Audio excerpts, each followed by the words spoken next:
Pretty, we can start. We are live. All right then. Welcome to all of you, and we welcome you all in the valedictory session of the National Conference on Education through G20 Lens. The Policy Advocacy and Research team of Sarkari School and WeCitizens Foundation has organized the research article writing competition on the theme of education through a G20 lens. In order to celebrate India's G20 presidency and to engage with the youth to know their views and vision on what the education agenda should be for the G20 countries, we are happy to share that we had received good research articles from the youth across India. Now, before we dive into knowing about these research articles, I would like to invite Ria to tell us a bit more about this conference. Hello and welcome, one and all present here. I would like to welcome you all to our valedictory session. I bid a very warm welcome to our mentors, our esteemed speakers, my fellow teammates, and our viewers. It is my honor to welcome our distinguished speakers for today uh, who are the participants of our article writing competition, who have taken out their valuable time to grace this event with their presence and share their knowledge and experience with us. Sarkari School, under the aegis of We Citizen Foundation, is an initiative that seeks to bridge the distance between society and government schools in India. There exists today a shadow of stereotypes around Sarkari schools and their impact. A poor narrative that overlooks their successes and focuses solely on their inadequacies. Sarkari School aims to shift this narrative by equipping the readers with facts and stories of resounding success and hope. It aspires to begin constructive dialogue between educators, policymakers, Sarkari school students, and teachers, amalgamating all ideas and efforts into feasible solutions towards a social change. With a multitude of projects like Project Gudya, Project Arogya, Project Vedna, Project Kahani Kosh, Project Sambal beneath its wing, we at Sarkari School aim to uplift government schools. The Policy Advocacy and Research team, one of the teams under Sarkari School, brings together young policy enthusiasts and budding researchers who aspire to make a difference. Our strategy is to work on policy research pertaining to various topics relevant to education in India, and it aims to serve as a platform for teachers, bureaucrats, policymakers, and other stakeholders. We are sure that the session will advance greatly further, and we are looking forward to learning from you all today. And with that, I would like to conclude. Thank you. Thank you, Ria. Now, let's begin with the showing of the research papers. Good luck to all our speakers. These are our top 10 article writers, and they are here to share the summaries of their research articles. Let's begin with the first speaker, Ankit Kumar. Ankit Kumar is a student of East Asian Studies and International Relations at the University of Delhi. Ankit, you may begin. Hello everyone. Very good evening. I hope you all are fine. So we all hear this beautiful line that education is not a privilege, but it is a basic human right. But this is the one right that is violated most of the time. We see there are so many students, young people who do not receive good quality education. Receiving education is not the aim, but receiving good quality education is the aim.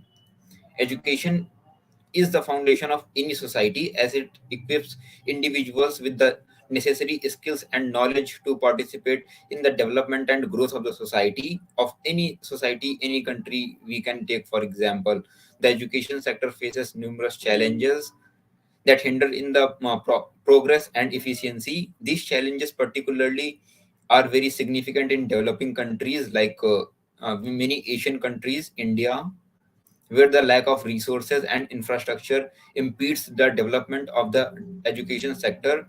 In my research paper or article, I have reviewed the challenges faced by the education sector in the G20 nations and provided solutions, policy suggestions, and lessons learned from the G20 experience. The education sector is a crucial aspect of any society as it is responsible for the development and growth of its citizen. The education sector faces numerous challenges that impedes its progress and efficiency. The paper aims to review the challenges faced by the education sector, particularly in the G20 nations, developing nations, and provide solutions also, policy suggestions, and lessons learned from the developed nations. Thank you. Thanks a lot, Amit. That was wonderful. I hope I am sure that we all are looking forward to your research paper. Now, moving on to the next speaker, Archita Sundarajan. She is a student of BA second year from SIES College of Arts, Science, Commerce from Mumbai. You can continue. Good evening, everyone. The title of my paper is Sustainable Developmental Goal 4, Evaluating the Performance of G20 Nations. So, the key to achieving other sustainable developmental goals is education.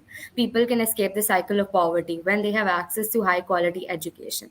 Therefore, we can say that education aids in reducing disparities and achieving gender equality. Additionally, it encourages individuals to live longer, healthier lives that are more sustainable. This paper aimed to discern the progress of G20 nations with respect to Sustainable Developmental Goal number 4, quality education. This was done using a macro analysis method through secondary data sources, which include World Bank, UNICEF, UNDP, data from the UNESCO Institute of Statistics, etc.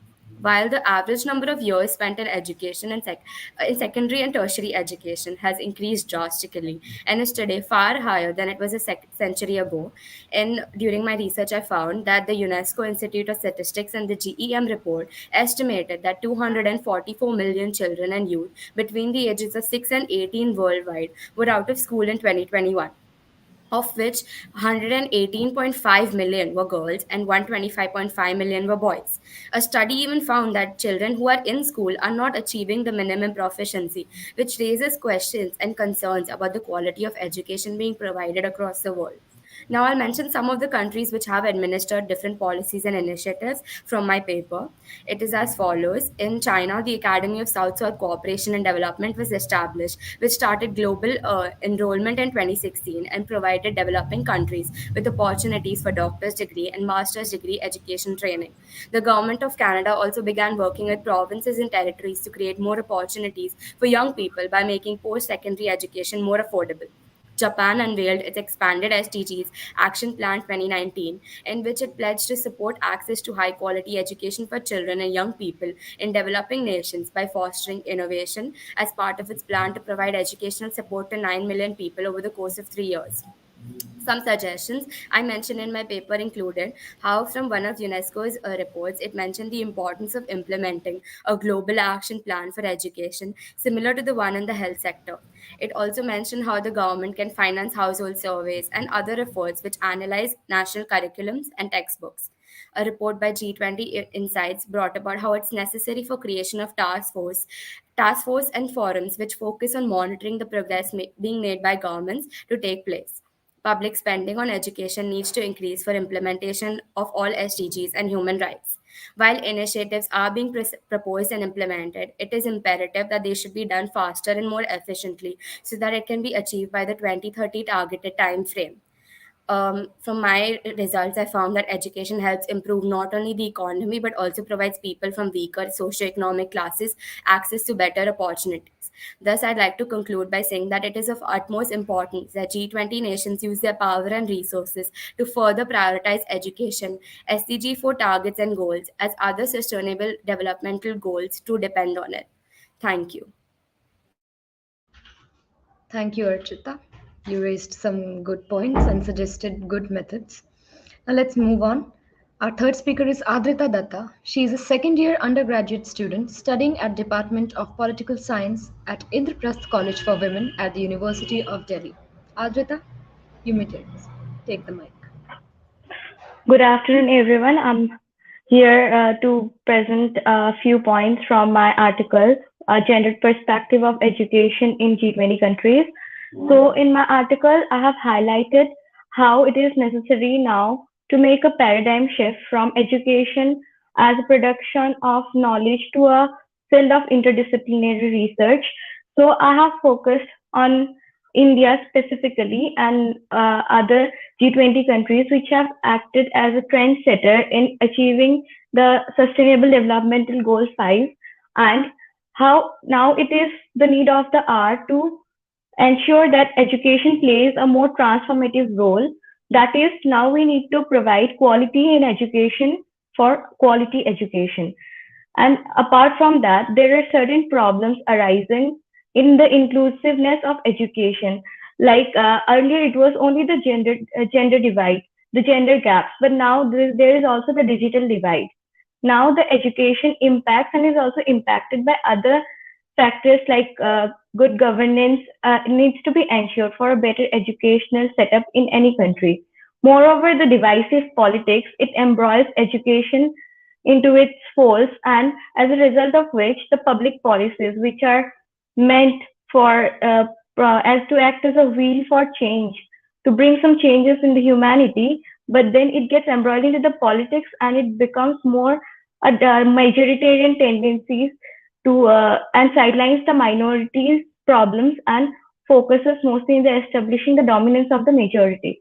So basically, NSO surveys of household social consumption and which was based on education shows that even though the literacy rates across the countries have arose to a great extent, but then the thing is there being literate doesn't mean you are educated. Being literate means a person can read and write, and also there are vast gaps in the male and female literacy rates.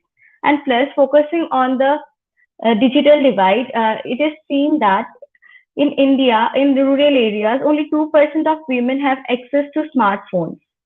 Apart from that, there is also the data shown by the NFHS Survey 5, where it has been shown that now the contraceptive methods have been substituted by female sterilization, and male sterilization is very low in comparison to female sterilization. All these are indicators that our educational system is somewhere lagging behind in providing the adequate facilities that would lead to the development of everyone as a whole. The inclusiveness of women is missing to a great extent, as a result of which children are suffering as well. There is a saying that if you educate a woman, you educate a nation. But as there is a dearth of it, we can see that the percentage of stunting and wasting in children in several rural areas have increased. It has led to menstrual problems in girls. So there is a total dearth of facilities, and which is leading to a undevelopedness in developing countries. So therefore, this underdevelopment can be curbed only if we focus on the public policies that are targeted to include the women. And for that, the public institutions and private institutions have to be merged. As the private institutions, they have more capital to invest in training of their individuals. And at the same time, we should plan at the grassroots level and the institutional level to bring about changes in the society. We should remember that Rome wasn't built in a day. So we need to work towards it continuously, and only then we will be able to achieve a progressive nation. Thank you. Interesting points raised, Ardrita. Thank you. The next speaker, Ariba. She's from Sultanpur, Uttar Pradesh, and she's currently pursuing political science honors from Gargi College. Ariba, you can continue. Yeah, hello. Am I audible? Is my voice Yes, clear? yes, Okay. it is. So, guys, as it's already mentioned, we have only 3 minutes to speak. So, I'll directly start with my article. So, the topic of my article is a question of quality, the education sector of India. Education, being the major determinant of employment, becomes the most important element of an economy as well. And due to this, education is recognized as the most valuable investment in a person's life. Therefore, it is a duty of the government, it is a responsibility of the government to address all the problems related to education sector. That is from providing individual with the knowledge and the skill development along with critical thinking abilities, problem solving capabilities and communication skills, which will certainly result them by creating a sense of awareness, self awareness and self confidence. And I guess this is why education is the center of discussion of every G20 summit till now. Now, here are some of the challenges which I have mentioned in my article, uh, of that is to be addressed in G20 summit. Now, firstly, the problem of brain drain. That is the migration of highly skilled professionals from India to other countries. Well, this would give rise to a huge loss of Indian economy only. Therefore, it is very important to address the problem. So, for this, G20 leaders must seek ways to address the root cause of brain drain. And for this, there is a huge demand of improving the working condition in the home country only. That is through increasing investment in education and research sector, promoting effective policies that would ensure innovation and entrepreneurship within the country. Second, the problem was of education and employability. The education system in India focuses on the theoretical knowledge and it lacked the practical skill development, which means absence of employable skills. Definitely, even the job market in India demands skills which we do not get to learn in our schools and colleges. And this is why I mentioned that I wanted G20 policies to be in such a way that it would modernize the education system by focusing on practical skill development and providing more opportunities for vocational training and job placements. Then the third problem was the problem of educational enrollment. That is, children belonging to poor families often get drop out of schools due to financial constraints, and also due to for work to support their families, which can have a huge like consequences on both the individual as well as the economy as a whole. Therefore, India in G20 summit must provide financial incentives to families, improving the infrastructures of schools and colleges, reducing social and economical barriers, and supporting and providing supportive and inclusive environment for the students. Then the fifth problem was related to cost of education, which again is a barrier for poor and the marginalized section of the society. So for this, G20 summit must provide with affordable educations, that is by providing scholarship and financial aid, low interest loans, and reducing the cost of education by providing more governmental subsidies and incentives, and increasing private and public investment. That is a definite point, and also by reducing corruption in India. Then the other problem was improving the quality of teachers. Now, Indian education system faces a number of challenges when it comes to the improving quality of teaching. Now, for this, G20 summit must focus on improving the quality of teachers through regular training, increasing their salary, creating support group, and giving them a better environmental conditions. Lastly, the problem was of digital technology. Now, G20 summit must focus on challenges that are related to digital divide and the lack of infrastructure facilities related to digital technology, obviously, as technology has the potential to completely change the education sector. Now, I would like lastly conclude this by saying that G20 is a ray of hope for education sector of India, as it will provide students with the best possible future. That is what my hope also is with G20 Summit. Thank you. Thanks a lot, Ariva. That sounded like a really rich research. Now, the next speaker is Kartikeya Yadav. Kartikeya completed his undergraduation in BA Honours English from Delhi College of Arts and Commerce, the University of Delhi, and he is currently pursuing LLB from the prestigious Faculty of Law, University of Delhi. However, he is not here right now due to some emergency, but he has shared his video message. So we will move on to the next speaker, Sri Lakshmi. She is a third year student of Bachelor's in Political Science and History from Kamla Nehru College, University of Delhi. Sri Lakshmi, you may now present your summary. Am I audible at this point? Yes, you are. Yeah. Hi, guys. My research article is based on a comparative analysis of schooling education system in G20 countries with case studies based on Argentina, Mexico, South Africa with its comparative study to the Indian schooling system. Why schooling systems predominantly? Because the OECD research, OECD, that is the Organization for Economic Cooperation and Developmental Research, publishes the educational statistics in G20 countries regularly, has shown that most of the school education in these countries don't translate to tertiary or higher education.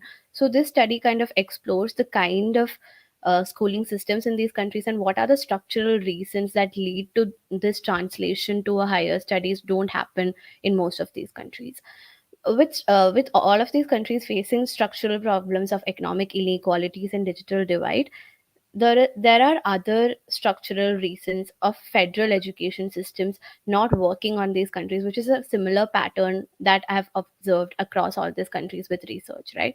More than that, particularly if I have to move to all these countries, Argentina faces a crisis in the secondary education system, mainly due to its curriculum being largely regional divide based due to different federal systems having a monopoly over curriculum formation in the country, right? More than that, Argentina, despite being a very prominent country in producing higher education with more tertiary education rates, is not able to perform on competent levels with employment opportunities in global countries, mainly due to its lack in disparity in educations being provided in different regions due to lack of infrastructure and resource crunch, which all of these countries mainly faces as a whole. Secondly, in the case of Mexico, despite Mexico having a good public funded education system till secondary education, again they face a lot of uh, translation ratio issues. That is to say that despite 92% enrollment in primary education, those education opportunities are not translated into higher education for students, mainly due to again federal government formulating legal framework and a lot of differentiation between the opportunities provided to different regions in Mexico. Mexico, housing a lot of ethnic minorities, also faces a resource crunch in ethnic education in a lot of sectors. More than that, but the Mexican government lately has made efforts to kind of make bilingual education in most of these institutions. But again, this is like a structural issue that Mexico faces, similar to Argentina, which is also a South American country. After that, in the case of South Africa, which is again a country with a past like ours, like we have a colonial past and a lot of economic divided past, South Africa also experiences apartheid as a past. Because of that, the schooling education system in South Africa is also very distinguished on the basis of economic levels of different regions. Again, a similar reason, OECD reports show that South Africa also has the largest NEET rate, that is to say that neither employment nor education rate across all these countries. Again, like a structural system or a pattern that's seen across countries. While comparing all these countries to India, what we see is just that educational adult illiteracy is something that all these G20 countries faces, and this is an issue to be raised severely in the coming G20 summit, especially in the 2021 and moving forward. This is an issue that needs to be addressed in all these countries. It's because of lack of education in adult population that they don't encourage younger generations to pursue higher studies, or even for that matter primary schooling. But India's education system has a future ahead with the NEP 2020 as a policy coming ahead, with a lot of emphasis on cognitive and social and emotional developmental stages of children. This is like a scheme that would be highlighted in the G20 summit of 2023, and our education minister has talked in length about the need for new cognitive development based educational patterns and better curriculum in India for a better globally competent citizens to come out of the education systems of India. So, to conclude, I would like to say that what the comparative study mainly showed is just that Despite having a different past and different historical context to the educational system in all these countries face similar problems of economic divide, adult illiteracy, and digital divide, which are the issues to be tackled way forward through the G20 summit. So, yeah, thank you. Thanks a lot, Sri Lakshmi. Seems like a lot of hard work went into that research paper. Now, moving on to the next speaker, Palak Sharma. Palak is a final year student pursuing a Bachelor of Arts degree from the University of Rajasthan Maharani College. Palak, you may continue. Excuse me, Palak, you're not audible. Hello everyone, am I Yeah. audible? Yes. Thank you for inviting me. My research paper was on the topic evaluating India's NEP 2020 in the context of Indian education practices in G20 nations. As in my research paper, I mentioned that Indian education system has been evolved over the time. In initial or ancient years, it was based on gurukuls, ashrams, and university. Later on, during the colonial period, the education system was based on the Western British education, which gave a little insight to our education system. And in 1986, our national education policy gave us action and insight about the awareness in environment issues, sciences, and yoga in our secondary education system, which gives us the basic education and free and compulsory educations below 14 years of age. As in our constitution, Article 14 has been mentioned right to education, which gives us a right to be in education for free and fair education for every children. But today's India education system was based on practically not on based on practical knowledge, but based on theories and not on the critical evaluations of things. But the NEP 2020, launched on 29 July 2020, gives us insight about the and removes the barrier of language and remove the 10 plus 2 structure and launch the new structure of 5 plus 3 plus 3 plus 5 foundational, which gives us that we need to strengthen our primary education as well as our higher education and improve the secondary education system by introducing various sports, by introducing various extracurricular things like sports, arts, and other programs to enhance and to promote the growth of Indian education in G20 nation. We can took examples and models through our G20 nations as introduced technological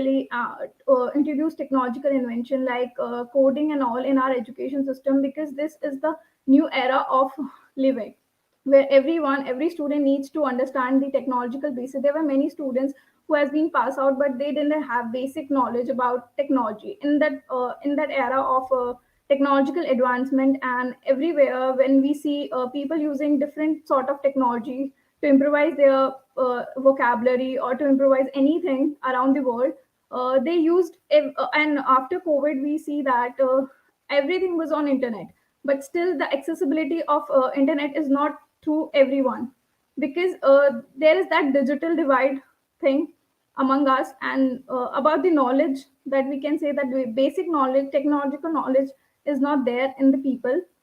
So we need to evaluate, as NEP mentions, that it will work on technological advancement of children since childhood. It will give every sort of accessibility to the technology and as well as to other things on extracurriculars. And with that, there were some faults in our NEP too, which basically concerns about teachers training, their programming, how they will do this all stuff through their knowledge to the children or make them accessible to the things. Second up, the major concerns of NEP is that primary schooling and Anganwadis, which were majorly the basis of the villagers, because our rural India has not all the facilities regarding to the education. We can see that there is lag behind in the basic amenities like washroom, toilets, water facilities.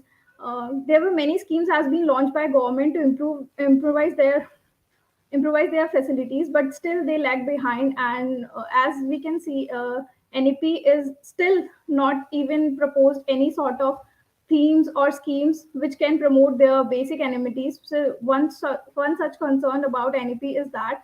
And second is that in that whole world of diversity, as we can see, India is hugely diverse in state. The language problem. We can see that in villages, English is not that much common language. People used to promote their own language. While with We can say that today in our school system we only see English or Hindi as a language, but there was various schools and colleges which are not in comfort to the language of English and Hindi. So there one such concerned about language, as NEP said that it would be linguistic in all the languages, it will be linguistic for all the schools and subjects, but due to the such vast of language, it was impossible, it seems impossible to connect the people. And the or majorly the finances problem, like NEP, education should be free, education should be must be free for those who didn't have access to it, and for those who didn't financial those who are not financially that much stable. But NEP doesn't have any such policies and consideration to this. There were a lot of issues in that. So India needs to take models of free education as well as primary, and we need to focus on primary education. As we see, a third standard student can't even answer a question in English or can't solve a mathematical problem properly. So which shows that they basically focus on how a person can learn through theoretically, rather than focusing on how we can use our analytical skills to improvise the things. So by this, NEP should be focused on primary education as well as secondary education, and give importance to the higher education, because they are the building blocks of our country. So we need to improvise their facilities and give them vast opportunities to showcase their talents and improvise their fields. In the conclusion, I just want to say we need to took out the through G20, we need to take examples from different countries as our model, and took the best of their policies in our NEP and make it improvise and if implement it. Thank you. Thank you, Palak, for that in-depth analysis of the NEP. Moving on, we have Janvi Tripathi. She is a second-year student at OP Jindal Global University, and she is currently studying BA in Psychology Honors. Janvi? Yeah, hi everyone. So the theme for my research paper was India's educational experience and what the world can learn from India.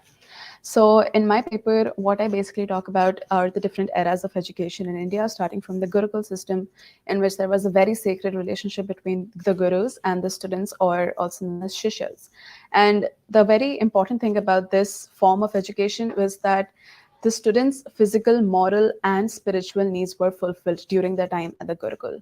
There was also no age limit, therefore it was a very inclusive form of education. Moving on to the first institutionalized education system in India was the Takshashila University, which was a very well-known and renowned university, since people from all over the world would used to come to study at these universities. And we can see a difference in the subjects as well, because in the university there were more diverse subjects. For example, commerce, accounts, agriculture, the Vedas, logic, music, dance, and art as well, and more. Now, a very big jump from the Takshashila University was seen in the education system when the Britishers came to rule. And even though they did help us develop and establish many universities in many different states, for example, Calcutta, Madras, and Bombay, these universities were still very limited and secluded to only the elite and the rich people. So even though they did help us establish such universities, it wasn't until India gained independence and the Indian government came into power was that these universities were actually put to good use. Now, since India came into power, they recognized that education was a very pivotal point for development, and therefore they introduced the first 5-year plan. They introduced the National Education Policy, which was talked about before me, and as well as the Kothari Commission. Now, what India did was that they also revolutionized by looking at the challenges that they faced. Because, for example, since there was a very big divide between the rural and the urban people, they established a midday meal program. They established more women and girls schools. They reduced the fees for for girls, so that people would send their daughters to schools and educate them and empower them. Now, since the topic that India chose for the 2023 as the 2023 presidency was Vasudev Kutumbakam, which also means one earth, one family, and one future, it is very important to know, very important to specify that a vital ingredient in this one future is education, because education not only talks about teaching subjects, education leads to conversations and discussions, and most importantly, it leads to informed decisions of the citizens of the country. So yeah, thank you.